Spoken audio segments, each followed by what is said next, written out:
ప్రపంచంలో అతిపెద్ద రాజ్యాంగం భారత రాజ్యాంగం. మొదటి ప్రపంచ యుద్ధం జరిగిన సంవత్సరం 1914, 1918. కారణం ఆస్ట్రియా యువరాజు ఫెర్డినాండ్ హత్య. రెండవ ప్రపంచ యుద్ధం జరిగిన సంవత్సరం 1939 నుంచి 1945. దీనికి కారణం జర్మనీ నియంత పోలాండ్పై దురాక్రమణ చేయడం.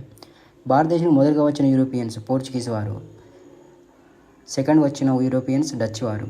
ఈస్ట్ ఇండియా కంపెనీ స్థాపించిన సంవత్సరం 1600. బ్రిటిష్ వారు వ్యాపారం కోసం భారతదేశానికి వచ్చి ఏర్పాటు చేసిన company east India company. East India company మొదటగా మద్రాస్, బెంగాల్ రాష్ట్రాలను స్వాధీనం చేసుకుంది. ఈస్ట్ ఇండియా కంపెనీలో జరిగే అవకతవకలను అనగా ఫ్రాడ్స్ను నిర్మూలించడానికి బ్రిటిష్ పార్లమెంట్ రెగ్యులేటింగ్ చట్టాన్ని 1773 సంవత్సరంలో చేసింది. రెగ్యులేటింగ్ అనగా క్రమబద్ధీకరించడం. ఇండియాలో ఆంగ్ల విద్య ప్రవేశపెట్టిన సంవత్సరం 1835. దాదాబాయి నౌరోజీని భారతదేశ కురువృద్ధుడు అంటారు. ఈయన దేశంలో తొలిసారిగా జాతీయాదాన్ని లెక్కించాడు. బ్రిటిష్ పార్లమెంటుకు ఎన్నికైన తొలి భారతీయుడు.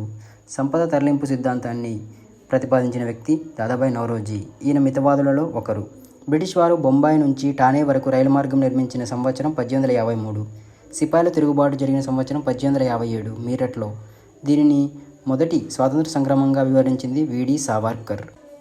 ఏవో హ్యూమ్, ఈయన పదవీ విరమణ చేసిన బ్రిటిష్ సివిల్ సర్వెంట్ ఉద్యోగి. భారతీయుల ఉద్యమానికి మద్దతు తెలిపాడు. జాతీయ ఉద్యమ నాయకుల కోరిక మేరకు 72 మందితో బొంబాయి నగరంలో గోకుల్దాస్ తేజోపాల్ సంస్కృత కళాశాలలో కాంగ్రెస్ పార్టీని ఏర్పాటు చేశాడు.